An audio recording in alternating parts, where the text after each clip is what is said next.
Hello, my name's John Chapman. I'm Program Director for Touchstone. In this video cast, we'll have a look at the growth of communication channels.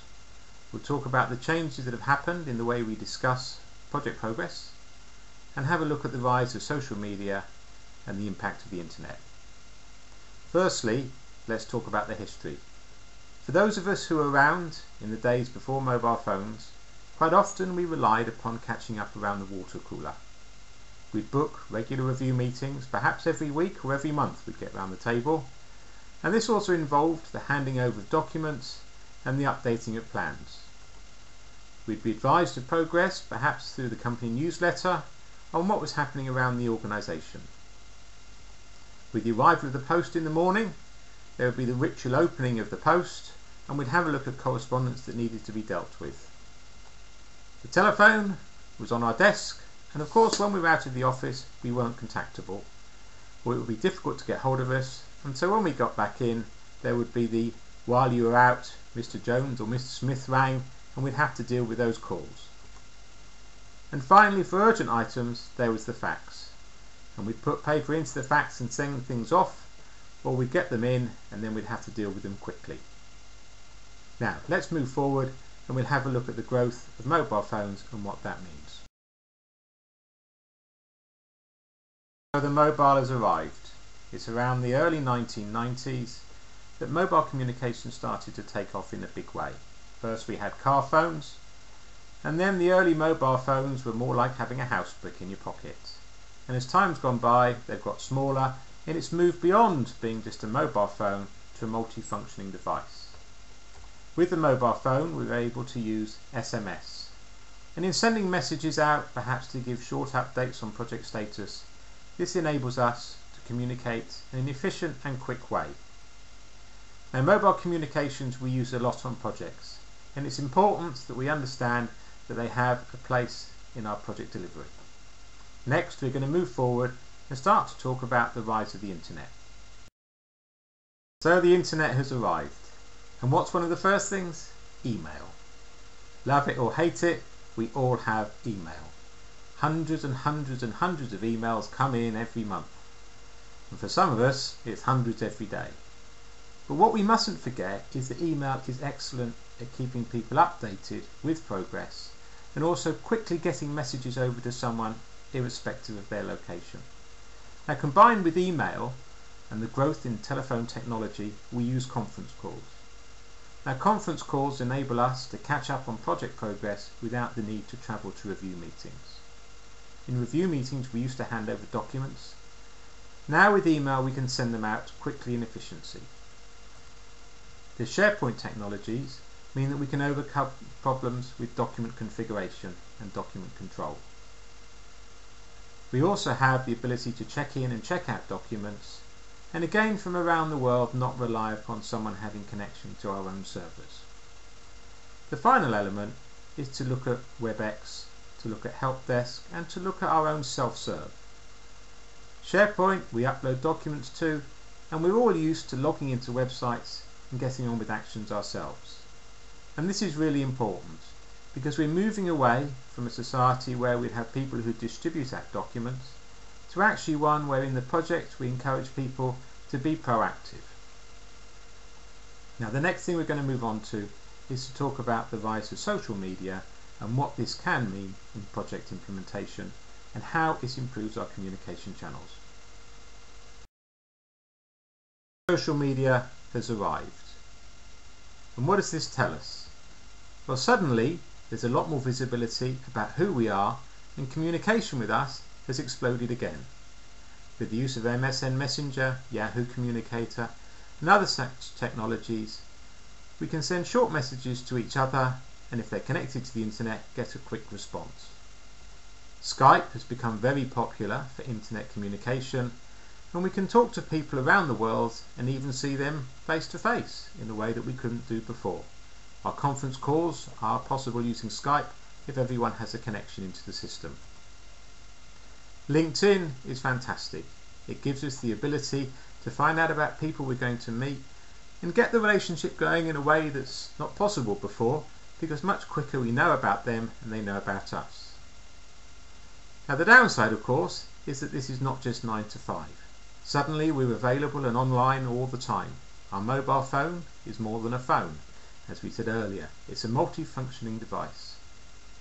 The growth of Facebook tells us about personal details on people. They upload pictures, they put their timeline in there, and you can find a lot out about someone and so develop the relationship, and projects are about people. Finally, Twitter. And Twitter recently has seen an explosion in the way people dialogue. In 140 characters or less, we then dialogue with our colleagues and we can send them short updates about what's happening.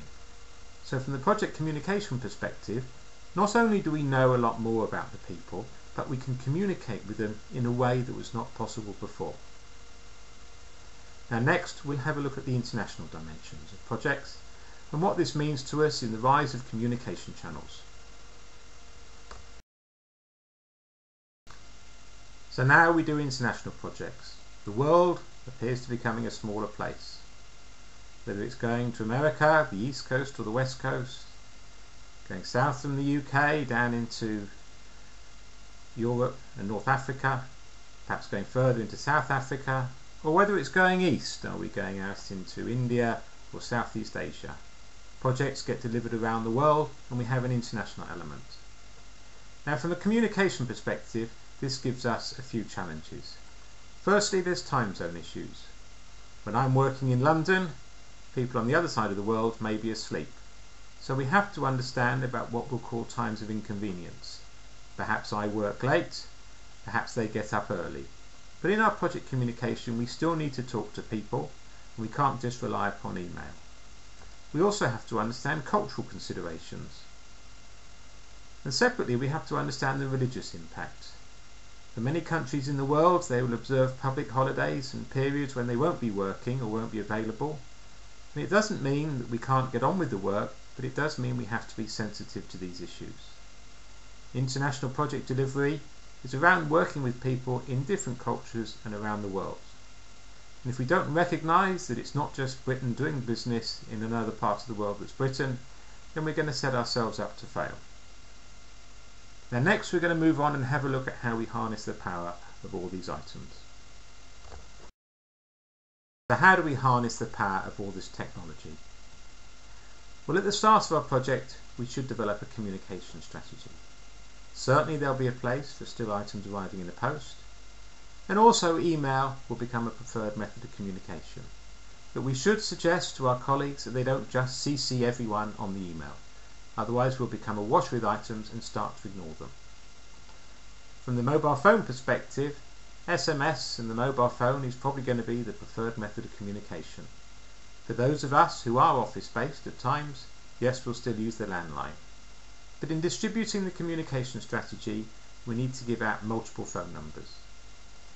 Conference calls will remain important items to use in understanding where we are with the project. And finally, Messenger. And certainly for some people, Messenger is actually a preferred method than email. When a message pops up on your screen, it will be dealt with quickly and efficiently. If emails arrive, it might be a day before we get to them, because we have so many emails in our inbox. And then suddenly we're back to the speed of things coming in the post. Now in our last slides, we'll have a look at the second part to communication, how we enhance and use this power of communication in our project delivery. So how do we harness this technology further? Well, the use of SharePoint is important in document control. We can also use it to set up task lists and link these to Outlook in our task list box. In this way we can help cut down the email traffic. We encourage people to do WebEx and self-service. They can dial into systems remotely and pick up documents, and not are dependent upon us then sending things out. We should still encourage review meetings where possible, and this can then promote the social aspects of the work, and as we walk around the organisation, take time to talk to our colleagues and encourage them and motivate them. Finally, we have to recognise the international element. Now, we spoke before about times of inconvenience, and working is no longer just 9 to 5. In looking across the world, to seek to say, well, what is it that this culture expects of their individuals? What are their working days of the week? Because they may not be Monday to Friday, they may be Sunday to Thursday, for example. And then to be able to say in our communication strategy, this is our way that we're going to work with you, whether in London, New York, the Middle East, the Far East, Southeast Asia, or whether you're down in Australia. For projects are about people and learning to work with people. My name's John Chapman. I thank you for listening to this video cast. Goodbye.